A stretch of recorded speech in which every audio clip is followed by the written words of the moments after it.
Hello everyone, welcome to PS study. Hindi व्याकरण की class में आप सभी का स्वागत है। इस क्लास में हम व्यंजन संधि देखने वाले हैं। व्यंजन संधि क्या होती है, उसके कितने प्रकार होते हैं और उसके क्या क्या रूल एंड नियम होते हैं। ठीक है, तो हम इस क्लास में देखेंगे। कल हमने संधि पढ़ी थी, संधि क्या होती है, संधि का हमने संधि विच्छेद किया था, कैसे क्या होता है। फिर हमने संधि के प्रकार देखे थे, संधि के 3 प्रकार देखे थे, स्वर संधि, व्यंजन संधि और विसर्ग संधि। फिर स्वर संधि के हमने 5 प्रकार देखे थे, दीर्घ, गुण, वृद्धि, यड़ और अयादि। और जो भी उनके नियम होते हैं कि हम कैसे पहचानेंगे कौन सी स्वर संधि है, फिर उसमें कौन सी हमारे पास दीर्घ संधि है, कौन सी गुण है, कौन सी वृद्धि है, कौन सी यड़ है और कौन सी अयादि है। अ और अ मिलकर के क्या बनाते हैं, ई और ई मिलकर के क्या बनाते हैं, छोटा उ और ई मिलकर के क्या बनाएंगे, छोटा उ और अ मिलकर के क्या बनाएंगे। ये सारे हमने कल रूल एंड रेगुलेशंस देखे थे। तो इस क्लास में कल हमारी स्वर संधि पूरी खत्म हो गई थी। स्वर संधि की जो 5 प्रकार थे, ठीक है, कौन से, हमने उसकी ट्रिक भी ध्यान रखी थी। डीजी का व्या, डीजी व्या, यानी कि डीजी का क्या है, व्या है। तो हमने इस तरह से उसे याद किया था। डी से दीर्घ संधि, जी से गुण संधि, वी से था हमारी वृद्धि संधि, और या वाई से था यड़ संधि और ए से था अयादि संधि, है ना। ये हमने देखा था। हमने कल वाली क्लास में हमने वर्णमाला भी देखी थी। वर्णमाला का किस तरह से डिवाइडेशन कर रखा है हमने ये भी देखा था। तो अब हमारी बात आती है व्यंजन संधि की। स्वर संधि पूरी कंप्लीट हो गई, अब व्यंजन संधि की बात आती है। तो इस क्लास में हम व्यंजन संधि ही देखने वाले हैं कि व्यंजन संधि क्या है, कितने उसके प्रकार होते हैं और क्या उसके रूल्स हैं, हम कैसे पहचाने कि ये व्यंजन संधि है ना। कौन सा वर्ड किस वर्ड में चेंज होता है, ये सारी बहुत सारी आपको परेशानी रहती है, बहुत सारी टेंशन रहती है इस बात की कि ये वर्ड इस वर्ड में कैसे चेंज हो गया, है ना। तो यही सब हम इस क्लास में बहुत ही अच्छे, बहुत ही सरल, बहुत ही आसान तरीके से इसी वे में देखने वाले हैं। तो आपको बिल्कुल टेंशन नहीं लेनी है, बल्कि आपको अपना पूरा जो माइंड सेट है वो इस बोर्ड पे लगाना है, सिर्फ आधा घंटा, ठीक है। तो हम देखते हैं यहाँ पर अपनी व्यंजन संधि को, ठीक है। तो स्टार्ट करते हैं। व्यंजन संधि, व्यंजन संधि होती क्या है, कल मैंने बताया था कि व्यंजन संधि क्या होता है, ये तो हम कल बता चुके। अब व्यंजन संधि की बात आती है तो व्यंजन, मैंने कल क्या बताया था आपको कि व्यंजन संधि वो होती है जिसका पहला वर्ड तो व्यंजन हो और दूसरा वर्ड व्यंजन, स्वर या व्यंजन में से कोई भी हो। पहला वर्ड तो व्यंजन हो, दूसरा वर्ड स्वर या व्यंजनों में से कोई भी हो। अब मैम ये पहला वर्ड और दूसरा वर्ड क्या होता है, अगर आपने कल की क्लास देखी होगी तो आपको ये क्लियर हो रहा होगा कि मैं पहला वर्ड और दूसरा वर्ड क्या बोल रही हूँ। लेकिन मैं फिर से बताती हूँ आपको कि पहला वर्ड का मतलब है कि जब भी हम किसी शब्द का संधि विच्छेद करते हैं, संधि विच्छेद करने पर वो दो शब्दों में या फिर 2 वर्गों में टूटता है, ठीक है, 2 वर्गों या 2 शब्दों में टूटता है। तो पहले शब्द का अंतिम वर्ड और दूसरे शब्द का पहला वर्ड समीप समीप होंगे वो, तो पहले शब्द का अंतिम वर्ड और दूसरे शब्द का पहला वर्ड वो समीप होंगे। तो उनकी बात कर रही हूं कि मैं पहला वर्ड तो क्या होगा यहाँ पर व्यंजन होगा और दूसरा वर्ड क्या होगा, स्वर या व्यंजन में से कोई भी होगा, उसे हम व्यंजन संधि कहते हैं, ठीक है। तो अगर आपको देखो कल वाली क्लास नहीं देखी तो वो आपको देखनी होगी। वहां पर मैंने वर्ड बताया है, वर्ड क्या होता है, शब्द क्या होता है, अक्षर क्या होता है, ठीक है। तो तब आपको ये क्लास समझ आएगी। तो देखते हैं यहाँ पर क्या है ये व्यंजन संधि। व्यंजन का हम स्वतंत्र रूप से उच्चारण नहीं कर सकते हैं, व्यंजन का हम स्वर की सहायता से उच्चारण करते हैं। देखो अगर आप ये लिख रहे हैं, ये का है, आप सभी को पता है क से लेकर ज्ञ तक हमारे व्यंजन होते हैं और अ से लेकर बड़ी अंक तक हमारे पास स्वर होते हैं, ठीक है। 13 और 39 में हमने इसे डिवाइड कर रखा है वर्णमाला को। वर्णमाला है उसमें स्वर है 13 और व्यंजन है 39। तो व्यंजन कहां से कहां तक है, क से लेकर के ज्ञ तक है, ठीक है। ये क्या है, व्यंजन है, लेकिन ये व्यंजन स्वरों की सहायता से बने हुए हैं।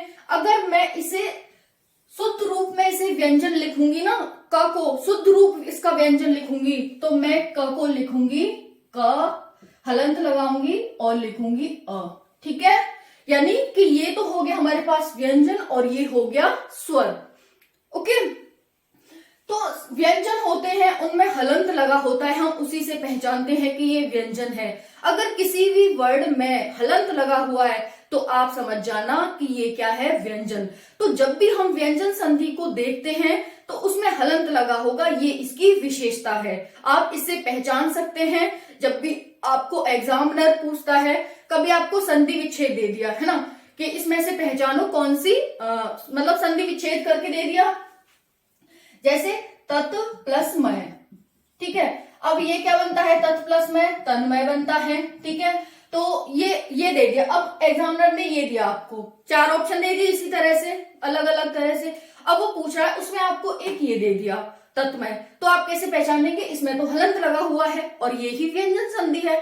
ठीक है, तो आप इस तरह से पहचानते हैं। अगर आपको एग्जामिनर पूछता है कि निम्नलिखित में से कौन सी व्यंजन संधि है, अगर आपको तन्मय दे रखा होता तो आप क्या करते, उसका संधि विच्छेद करके देखते। अगर उसमें तत् आ रहा होता, हलंत आ रहा होता, तो आप कहते कि हाँ यही व्यंजन संधि है। ठीक है, तो आपको इस तरह पहचानना है कि कौन सी संधि व्यंजन संधि है और इसके क्या रूल्स एंड रेगुलेशन है। ठीक है, तो देखो व्यंजन संधि, व्यंजन शुद्ध रूप में हलंत के साथ होता है। अभी मैंने बताया कि व्यंजन को हम जब पूरा तरह से का लिखते हैं, इसका मतलब उसमें स्वर ऐड है, लेकिन जब हम उसे शुद्ध रूप में लिखते हैं तो उसमें हलंत आ जाता है। तो व्यंजन शुद्ध रूप में हलंत के साथ होता है। अगर व्यंजन हलंत रहित हो, यानी कि हलंत ना हो, तो उसमें स्वर होता है। शुद्ध रूप में हलंत के साथ होगा, अगर उसमें हलंत नहीं लगा हुआ तो आप समझ जाना कि इसमें स्वर ऐड है। और स्वर कैसे होते हैं, स्वर वे होते हैं जिनका स्वतंत्र रूप से उच्चारण होता है। स्वर का किसी की भी सहायता से उच्चारण नहीं होता है, बल्कि उनका स्वतंत्र रूप से उच्चारण होता है। ये मैं आपको पिछली क्लास में बता चुकी हूँ सब कुछ। ठीक है, अब देखते हैं व्यंजन संधि होती क्या है। ये तो हमने देख लिया कि पहचान कैसे करेंगे, अगर हलंत लगा हुआ होगा तो वो शुद्ध रूप में है, अगर हलंत नहीं होगा तो वो विशुद्ध रूप में है, अशुद्ध रूप में है। अब व्यंजन के बाद स्वर या व्यंजन आने से जो परिवर्तन होता है उसे व्यंजन संधि कहते हैं। व्यंजन के बाद स्वर या व्यंजन, अब व्यंजन के बाद अभी मैंने बताया कि कल हमने क्या देखा था, पहला वर्ड व्यंजन होना चाहिए, दूसरा वर्ड स्वर या व्यंजन में से कोई भी हो सकता है, उसे हम व्यंजन संधि कहते हैं। तो ये यही कह रहा है कि व्यंजन के बाद स्वर या व्यंजन आने से जो परिवर्तन होता है उसे हम व्यंजन संधि कहते हैं। अब 2 समीपवर्ती होंगे, उनमें परिवर्तन होगा, वो मिलके एक नया वर्ड बनाएंगे, उसी को हम व्यंजन संधि कहते हैं। जैसे फर्स्ट वर्ड व्यंजन होगा, दूसरा वर्ड स्वर या व्यंजन में से कोई भी होगा, चलेगा। एग्जाम्पल देखते हैं यहाँ पर। अब अगर अब भी समझ नहीं आए तो एग्जाम्पल से आपको पक्का समझ आएगा। देखो सज्जन, ये हमारे पास क्या है, एक शब्द है सज्जन। अब इसका संधि विच्छेद करते हैं। अब ऐसे समझो, ये सज्जन है, एग्जामिनर ने हमें दे दिया 4, हमें ऑप्शन दे दिए, एक में सज्जन है। अब 4 ऑप्शन में से पूछा एग्जामिनर ने निम्नलिखित में से कौन सी व्यंजन संधि है। 4 ऑप्शन दे रखे हमारे पास, उसमें से 4 ऑप्शन थे, हम क्या करेंगे, सबका विच्छेद करके देखेंगे। क्या करेंगे, विच्छेद करके देखेंगे, और जिसमें भी हलंत आ जाएगा वही हमारे पास व्यंजन संधि हो जाएगी। तो देखते हैं, सज्जन हमारे पास एक शब्द है, हमने इसे तोड़ा, हमने इसका संधि विच्छेद किया, तो हमारे पास आया सत प्लस जन, हमें ये 2 शब्द मिले, सत प्लस जन। तो हम कह रहे हैं यहाँ तो हलंत आया हुआ है। और दूसरा अगर हम वर्ड देखें तो देखो, ये हमारा पहला वर्ड है जो हम बात कर रहे हैं यहाँ पर, पहला वर्ड व्यंजन, दूसरा वर्ड स्वर या व्यंजन में से, तो ये पहला होता है और ये दूसरा होता है। अब हम इनकी बात करते हैं जो समीपवर्ती होते हैं। तो पहला वर्ड व्यंजन है और दूसरा वर्ड क्या है यहाँ पर, ज। आप ज मत सोचना कि ये ज है तो ये व्यंजन है, नहीं। शुद्ध रूप देखो इसका, ज में अ ऐड है, पूरी तरह से है ना ये ज, तो इसमें अ ऐड है, स्वर ऐड है, तो हम स्वर को ही देखेंगे। जैसे यहाँ पर देख सकते हैं, पहला और दूसरा अ आ गया, हमने यहां से अ लिया। ठीक है, तो इन दोनों में क्या हुआ, परिवर्तन हुआ, विकार उत्पन्न हुआ और उससे एक नया वर्ड बना जिसे हमने क्या कहा, ज, आधा ज बना। ये जो व्यंजन संधि है उसके नियम के माध्यम से यहाँ पर त का ज में चेंज हो जाना, वो जो कि हम आगे वही देखने वाले हैं कि किस तरह से कौन सा वर्ड किस वर्ड में चेंज हो जाता है, हम कैसे पहचानेंगे। ठीक है, तो यहाँ पर ये हमारे पास ज में चेंज हो गया, त प्लस अ मिला और ज बन गया। अब सेकंड देखते हैं, अगर इससे भी क्लियर नहीं हुआ तो एक और देखते हैं एग्जांपल, उससे जरूर क्लियर होगा। जैसे वागीश, ये हमारे पास वागीश है, चलो इसे तोड़ो, इसका संधि विच्छेद करो, वाक प्लस ईस। हमने इसका संधि विच्छेद किया, हमें क्या मिला, वाक प्लस ईस। ये हमें दो शब्द मिले, तो हमने देखा यहाँ पर ये हलंत आ रहा है। फिर हमने दूसरा वर्ड देखा, दूसरे वर्ड में बड़ी ई आ रही है जो कि एक स्वर है, तो हमारी जो कंडीशन थी व्यंजन संधि की वो सेटिस्फाई हो रही है यहाँ पर। इसका मतलब क्या हो गया, यहाँ पर ये क आया, यहाँ पर ई आया और क और ई ने मिला करके ग बना दिया। ठीक है, तो यहाँ पर बाक ईस, बागीस का क्या हुआ, संधि विच्छेद बाक ईश, है ना। तो ये क्या हो गई, हमारे पास व्यंजन संधि हो गई। तो ये इस तरह से यहाँ पर व्यंजन कैसे होता है, क्या होता है, उसकी क्या डेफिनेशन है और हम पहचान कैसे करेंगे कि ये व्यंजन संधि है कि नहीं है। अब इतना क्लियर हो गया होगा आपको। नेक्स्ट है व्यंजन संधि के नियम। अब व्यंजन संधि के नियम देखेंगे कि मैम ये अभी हमने देखा था कि क और ई मिलके ग में चेंज हो गए, तो ये कैसे हुए, तो ये कैसे हुआ उसी का नियम देखेंगे। ठीक है, तो इसी को हमने क्या कहा है, व्यंजन संधि के नियम। यहाँ पर त था, यहाँ त था, यहाँ अ था और ये आधे ज में चेंज हो गया, तो ये कैसे हुआ, क्योंकि इसके नियम है, नियम के माध्यम से हुआ। हमने ऐसे ही यहाँ पर ज नहीं लिख दिया, ऐसे यहाँ पर ग नहीं लिखा है, ये क्या लिखा है, संधि के नियम के माध्यम से लिखा गया है। तो देखो व्यंजन संधि के नियम, पहला नियम, इसका पहला नियम देखोगे, पहले वर्ड का तीसरे वर्ड में परिवर्तन। अब पहला वर्ड क्या है, मैंने आपको बताया था, जैसे हम स्पर्शी व्यंजन पढ़ते हैं, स्पर्शी व्यंजन कितने होते हैं, स्पर्शी व्यंजन कौन बताएगा, कितने होते हैं स्पर्शी व्यंजन, 25 होते हैं। ठीक है, कौन कौन से होते हैं, हमने देखा था क वर्ग, क वर्ग, ट वर्ग, क वर्ग, च वर्ग, ट वर्ग,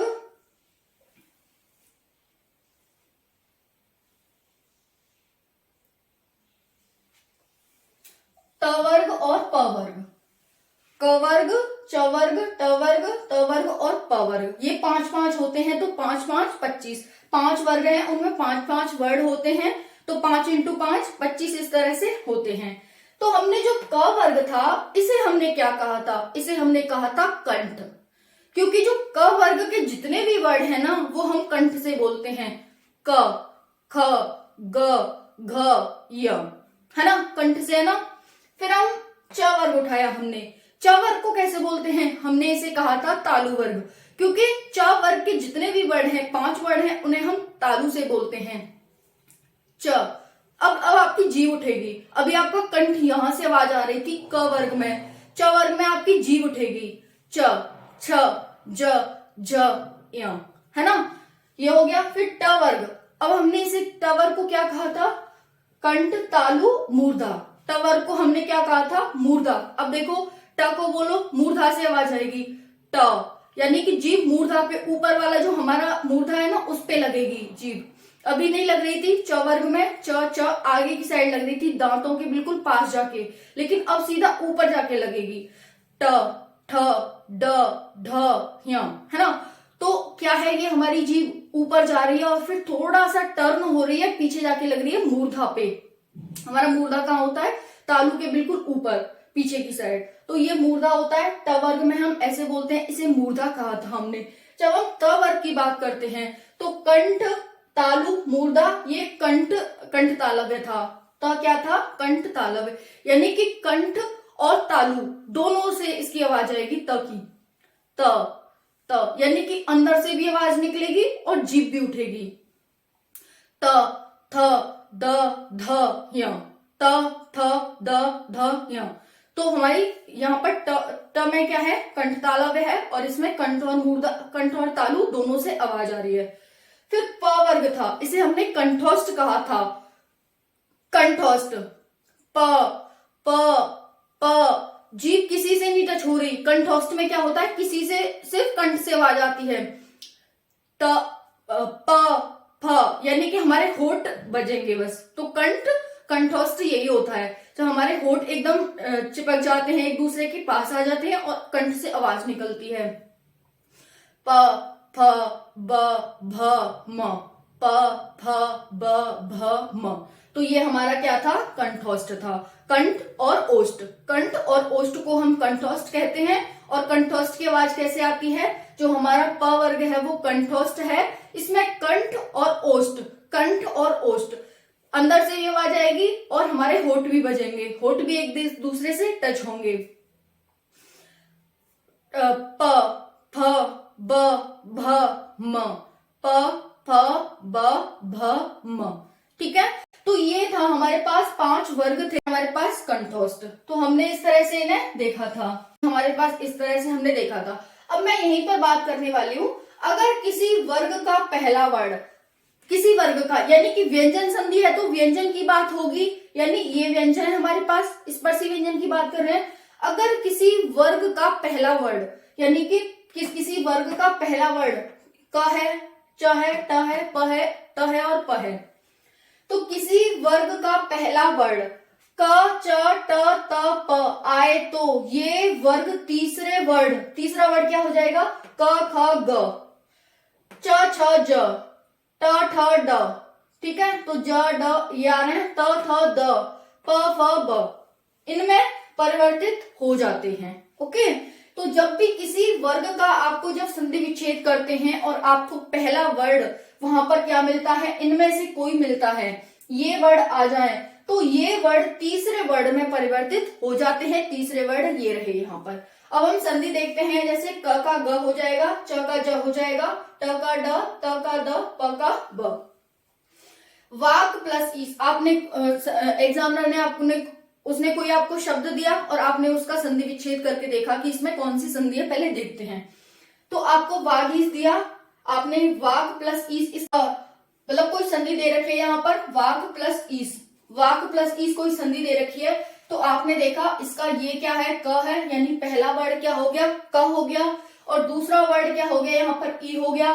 तो इसने कहा है कि जब भी किसी वर्ग का पहला वर्ड इनमें से कोई आए तो वो तीसरे में चेंज हो जाता है। तो हमें यहाँ देखना है, क आया है तो क का मतलब ये क ग में चेंज हो जाएगा, और जो बड़ी की मात्रा यहाँ पर लगी हुई है ये इस पर लग जाएगी। दिक प्लस विजय, तो दिक प्लस विजय, यहाँ पर क आया, इनमें से पहला वर्ड है तो ये ग में चेंज हो जाएगा, क्योंकि यहाँ पर ई की मात्रा है तो ई की मात्रा तो ऐसे ही लग जाएगी, ये आधा का आधा रह जाएगा।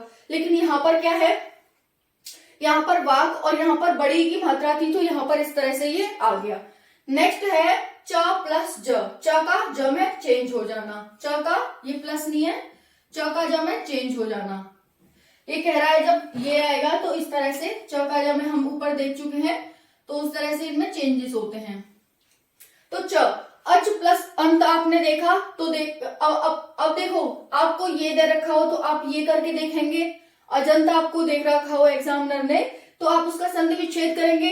संधि विच्छेद करके अगर आपको अच प्लस अंत मिलता है तो आप क्या करेंगे, इसे च को किस में चेंज कर देंगे, ज में, तीसरे वर्ड में, च छ ज।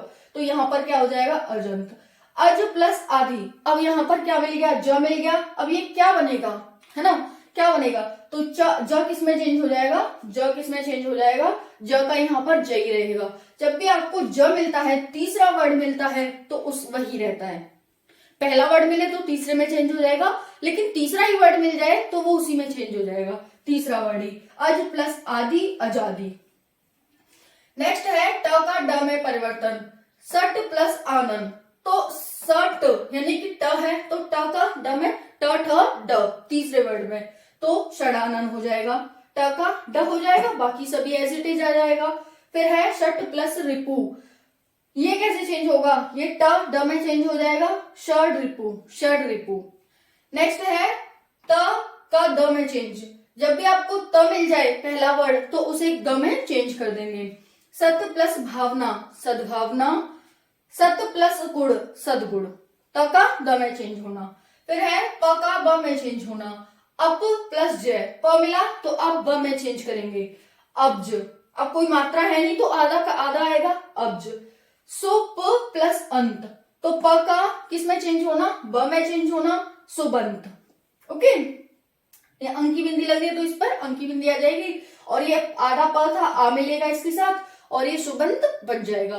तो इस तरह से जब अगर आपको किसी वर्ग का पहला वर्ड इनमें से कोई मिलता है तो वो तीसरे वर्ड में चेंज हो जाते हैं उसी वर्ग के। क है तो क ग, तीसरा वर्ड ग हो गया तो उसमें चेंज हो जाएंगे। वैसे ही यहाँ पर क का ज में, ट का ड में, त का द में और प का ब में, जो कि हमने यहाँ पर देखा। अब नेक्स्ट है हमारा दूसरा रूल, क्या है, दूसरा है पहले का पांचवें वर्ड में परिवर्तन। पहला वर्ड पांचवें वर्ड में कब परिवर्तन होगा, अब हम ये देखने वाले हैं। अभी हमने क्या देखा, पहले वर्ड का तीसरे में कब परिवर्तन होता है, अगर हमें पहला वर्ड मिले तो हर वर्ग का पहला क च ट त प मिले तो तीसरे वर्ड में चेंज हो जाएगा। लेकिन हमें पहला ही वर्ड मिले वो पांचवें में कब चेंज होता है, अब हम ये देखेंगे। पांचवा कैसे, क ख ग घ य, पांचवा हो गया, ठीक है। च छ ज झ य, पांचवा हो गया, इस तरह से। तो उसी वर्ग की पांचवें में यहाँ पर देख सकते हैं, यदि पहला वर्ड आपको क च ट त प वही पहला वर्ड मिले तो दूसरा वर्ड उसमें न और म हो। दूसरा वर्ड क्या होना चाहिए, न और म होना चाहिए। अभी हमने यहाँ पर देखा कि यहाँ पर हमने सिर्फ ये देखा कि पहले वर्ड के आधार पर देखा, अगर पहला वर्ड ये है तो उसमें ये चेंज हो जाएगा। लेकिन यहाँ पर ये कह रहा है कि अगर आपके पास पहला वर्ड हो क च ट त प में से कोई हो और उसके साथ दूसरा वर्ड न और म में से कोई हो, तो पहला वर्ड अपने वर्ग के पांचवें वर्ड में चेंज हो जाता है। पांचवें वर्ड क्या हो जाएंगे, ड या न, ड या ढ न म, जिन्हें हम अनुनासिक कहते हैं। क्या कहते हैं, अनुनासिक, अनुनासिक कहते हैं इनको हम। तो ये इस तरह से आप देख सकते हैं।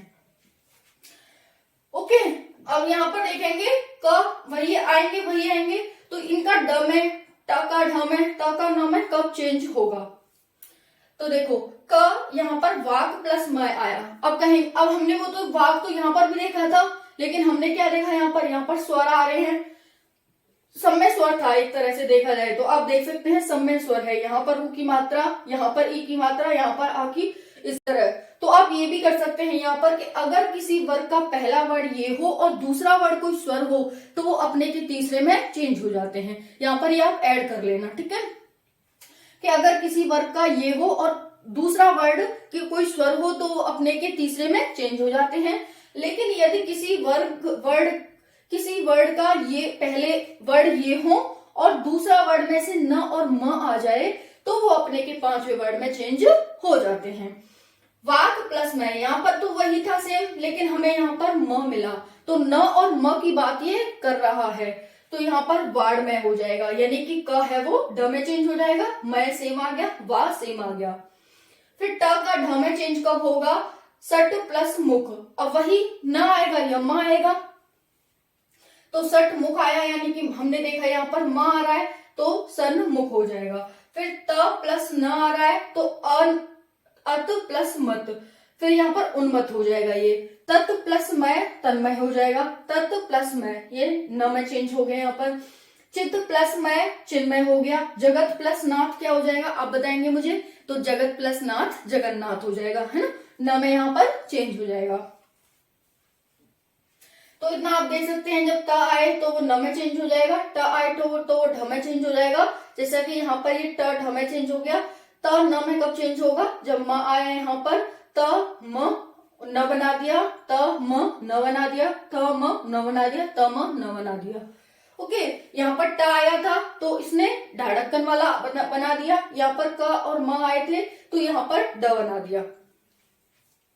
इस तरह से चेंज होते हैं। अब यहाँ पर आपको देखना होगा वर्ड के हिसाब से, जैसे हमारे पास क्या देखा है यहाँ पर, वाक प्लस में। अब वाक प्लस में हमारे पास दे रखा है तो क्या हम इसे वान मय करेंगे, क्या हम इसे क्या करेंगे, तो आपको यहाँ ध्यान रखना है कि क का ड में कब चेंज होता है, जब हमें म मिल जाए और ये वान में नहीं होता, ये वाड़ में होता है। तो आपको ज्यादा से ज्यादा शब्दों की नॉलेज भी होनी चाहिए, उसके आधार पर ही आप पता लगा पाएंगे कि यहाँ पर कौन सा वर्ड आने वाला है। अब ये हो गए हमारे कि अगर किसी वर्ड का पहला अक्षर ये हो, पहला वर्ड ये हो, तो अपने के तीसरे में चेंज हो जाते हैं। अगर किसी पहला वर्ड क च ट थ प में से कोई हो और दूसरा वर्ड न और म हो, तो फिर वो इस तरह से किसमें, अपने के पांचवें वर्ड में चेंज हो जाते हैं। अब तीसरा नियम है हमारा छ संबंधी नियम। अगर हमारे पास छ आ जाए किसी वर्ड में, जब हम संधि विच्छेद करते हैं और वहां पर हमें छ मिल जाए, तो वो क्या, उसका कैसे करेंगे, है ना। देखो, यदि पहला वर्ड ह्रस्व स्वर अ ए ओ या आ आए तथा दूसरा वर्ड छ हो, यदि पहला वर्ड कोई, आप देखा हमने कोई शब्द दिया, उसका संधि विच्छेद आप कर रहे हैं, तो आपने यहाँ पर देखा कि अगर किसी वर्ड का पहला जो वर्ड है, किसी शब्द का पहला वर्ड ह्रस्व स्वर हो। अब मैं आपसे पूछती हूँ ह्रस्व स्वर क्या होते हैं, बताइए, है ना। तो अगर आपको ध्यान है तो आप कमेंट सेक्शन में बताएंगे कि हाँ हमें ध्यान था मैम, ठीक है। मैं बता देती हूँ ह्रस्व स्वर क्या होते हैं। ह्रस्व या लघु स्वर भी इन्हें कहते हैं, इसके साथ साथ इन्हें मूल स्वर भी कहते हैं। अ ए उ, अ ए ओ, यानी छोटा आ, छोटी ई और छोटा उ, इन्हें हम ह्रस्व स्वर, मूल स्वर और लघु स्वर कहते हैं। इन्हीं के माध्यम से अनुस्वरों का निर्माण हुआ है। जब हम अ पे आ का डंडा लगा देंगे तो बड़ा आ बन जाएगा, छोटी ई पे बड़ी ई की मात्रा लगा देंगे तो बड़ी ई बन जाएगी, छोटे ऊ पे पीछे टर्न कर देंगे उसे, तो फिर वो बड़ा ओ बन जाएगा। ओके, फिर जब अ पे ओ की मात्रा, बड़े ओ की मात्रा, इस तरह से। तो यदि पहला वर्ड ह्रस्व स्वर में से अ ई उ या फिर बड़ा आ हो आए तथा दूसरा वर्ड छ हो, पहले इनमें से कोई होना चाहिए, या तो अ ई उ हो या फिर आ हो, और दूसरा वर्ड छ हो, तो मेल करने पर छ से पहले च जुड़ जाता है। छ तो आएगा ही, च और जुड़ जाएगा। जैसे अनु प्लस छेद, छ तो है ही। अब यहाँ पर हमने क्या देखा था, या तो हमारे पास कोई ह्रस्व स्वर होना चाहिए, तो हमारे यहाँ पास क्या है, यहाँ पर ऊ है, छोटा ऊ है, छोटा ऊ है कि नहीं। जब हम इसे तोड़ेंगे, कैसे तोड़ेंगे, यहाँ पर ऊ आ जाएगा और यहाँ पर ये छ आ जाएगा। ये पहला वर्ड हो गया, ये दूसरा वर्ड हो गया, तो आप क्या कहेंगे, यहाँ पर ओ और छ है, तो यहाँ पर क्या हो जाएगा, ये च इसके पहले लग जाएगा, छ के पहले, तो अनु प्लस छेद का अनुच्छेद हो जाएगा। अनु प्लस छेद का क्या हो जाएगा, अनुच्छेद। तो इस तरह आप यहाँ देख सकते हैं। परि प्लस छेद, अब परि प्लस छेद जब भी आप देखेंगे ना छ, कि हमने छह संबंधी नियम पढ़ा था, यहाँ पर छ आ रहा है, और छह संबंधी नियम का था कि पहला स्वर अ ए उ या आ होना चाहिए और दूसरा वर्ड छ होना चाहिए, तो फिर वो छ के आगे च लग जाता है। परिच्छेद, परि प्लस छेद परिच्छेद, वि प्लस छेद विच्छेद, स्व प्लस छंद स्वच्छंद, है ना। सबके आगे च लग रहा है, बाकी सब सेम आ रहा है। अब 3 नियम हो गए। चौथा नियम है न संबंधी नियम। कौन सा है, न संबंधी नियम। न संबंधी नियम देखते हैं। न का ढ में परिवर्तन, मतलब अगर आपको क्या मिलता है, न मिलता है दूसरा वर्ड, यहाँ दूसरा वर्ड देखेंगे, जैसे छ संबंधी नियम में दूसरा वर्ड छ आ रहा था, वैसे ही न संबंधी नियम में दूसरा वर्ड अगर आपको न मिलता है, तो न है वो ढ में चेंज हो जाएगा। जो हमारा ढ होता है ना, उसमें हमारे यहाँ पर चेंज हो जाएगा। तो यहाँ पर देख सकते हैं, यदि पहला वर्ड रि र श तथा दूसरा वर्ड कोई स्वर क वर्ग प वर्ग अंतस्थ य र ल व अनुस्वार छोटी अंग या न हो, तो ढ में परिवर्तन हो जाता है।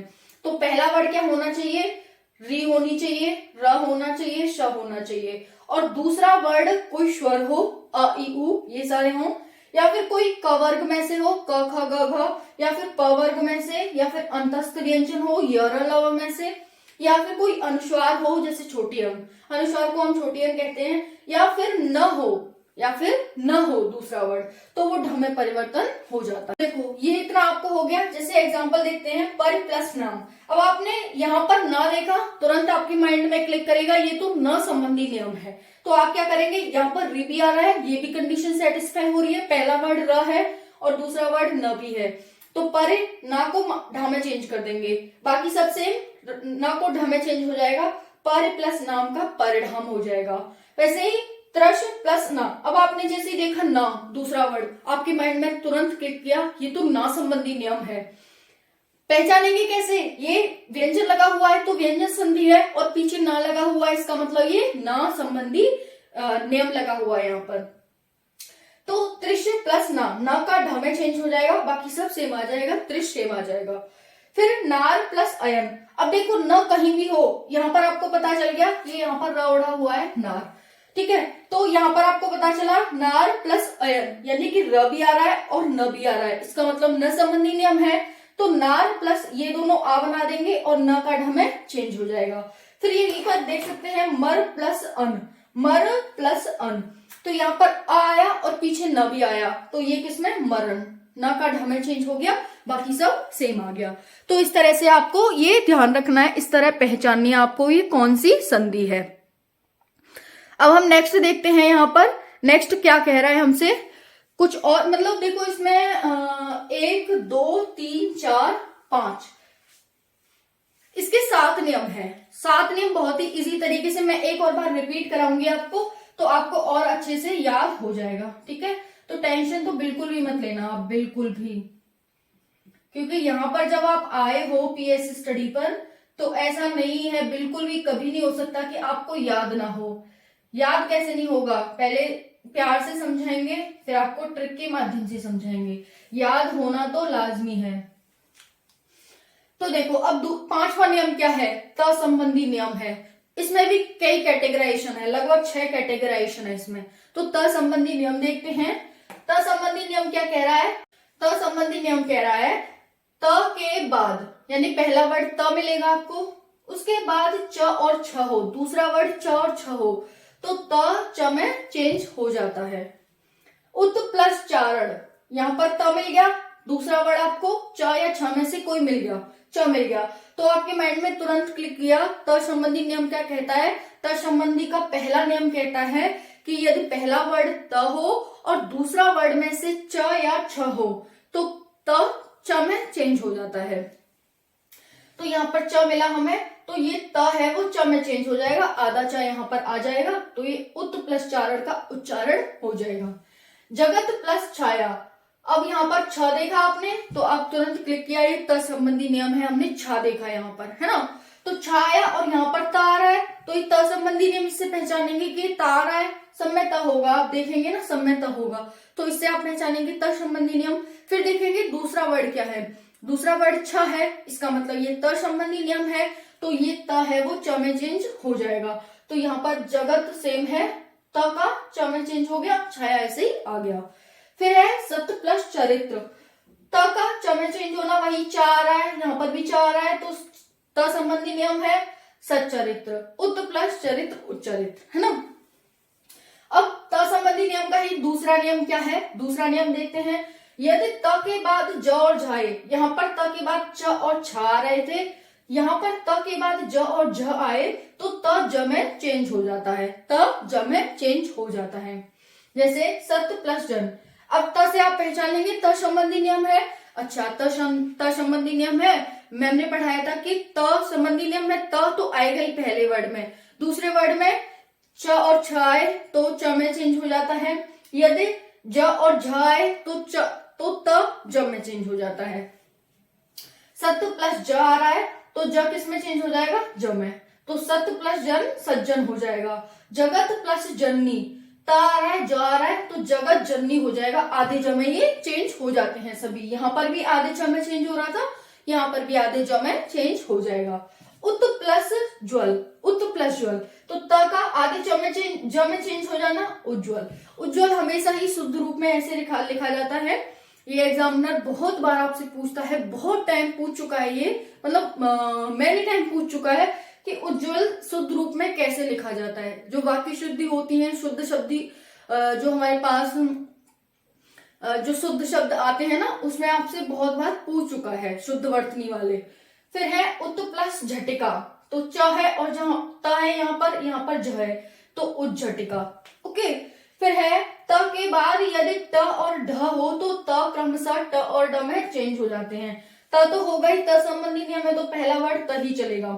उसके बाद दूसरा वर्ड ट या ड में से कोई आए तो त है वो क्रमशः ट में, यानी देखो पहला वर्ड त आया और दूसरा वर्ड ट आया तो ट में ही चेंज होगा, मतलब जो त है वो ट में चेंज हो जाएगा। यदि पहला वर्ड त है और दूसरा वर्ड ड है तो त है वो ड में चेंज हो जाएगा। ठीक है, क्रमशः यहाँ पर लगाया है, शब्दों पे फोकस करना, इसकी लैंग्वेज पे फोकस करना। त के बाद यदि ट और ड हो तो त क्रमशः ट और ड में बदल जाता है। त आया, दूसरा वर्ड ट आया यानी कि त में चेंज हो जाएगा। त आया फिर ड आया तो त ड में चेंज हो जाएगा। जैसे बृहत प्लस टीका, त आया फिर ट आया यानी कि ट में ही चेंज होगा तो बृहत टीका। उत प्लस डयन यानी कि ड आया तो ये ड में ही चेंज होगा, उड्डयन। ठीक है, वो हलंत वाला ये जारी रहेगा क्योंकि व्यंजन संधि है। फिर है नेक्स्ट हमारा त के बाद यदि ल हो, त आए और फिर दूसरा वर्ड ल हो तो त का ल में यानी कि त है वो ल में चेंज हो जाता है। यहाँ पर देख सकते हैं उत प्लस लास, उल्लास, त आधे ल में चेंज हो गया, तत् प्लस लीन, तल्लीन, उत प्लस लेख, उल्लेख, इस तरह से। तो जब भी त के बाद ल आएगा तो आप उसे ल में चेंज कर देंगे। अब नेक्स्ट देखते हैं, नेक्स्ट क्या कह रहा है। नेक्स्ट हमारा है त के बाद यदि श हो, त हो और उसके बाद दूसरा वर्ड श हो तो त च में चेंज हो जाता है। यहाँ पर श में नहीं होगा बल्कि च में होगा और श छ में हो जाता है। त के बाद यदि श हो तो त च में हो जाएगा। त आए और फिर श आए तो त को तो हम च में कर देंगे और श होगा तो उसे छ में बदल जाता है। जैसे उत प्लस श्वास, तो त को तो हम किस में करेंगे, त को च में कर देंगे। यहाँ पर त आया ये च में हो जाएगा और श आएगा उसे हम छ में कर देंगे। ओके, तो यहाँ पर दो बार आपको ध्यान रखना होगा कि जब हमारे पास त के बाद श आता है तो उसे हम दो तरह से चेंज करेंगे। त को किसमें, त को हम च में और श को छ में। उत प्लस श्वास, तो यहाँ पर उत प्लस श्वास उच्छ्वास हो गया, त का च हो गया, श का छ हो गया। सत प्लस शास्त्र, त आया और श आया तो त च में चेंज हो गया, श छ में चेंज हो गया। ओके, इतना आपको ध्यान रखना है।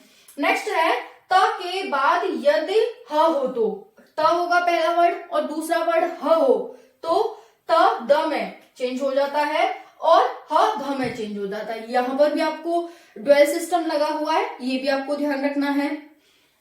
त द में चेंज हो जाएगा और ह ध में, जैसे उत प्लस हार, त भी आया और ह भी आया तो त का हम ध कर देंगे, सॉरी त का द कर देंगे और ह का ध कर देंगे तो आधा यहाँ पर ध लग जाएगा।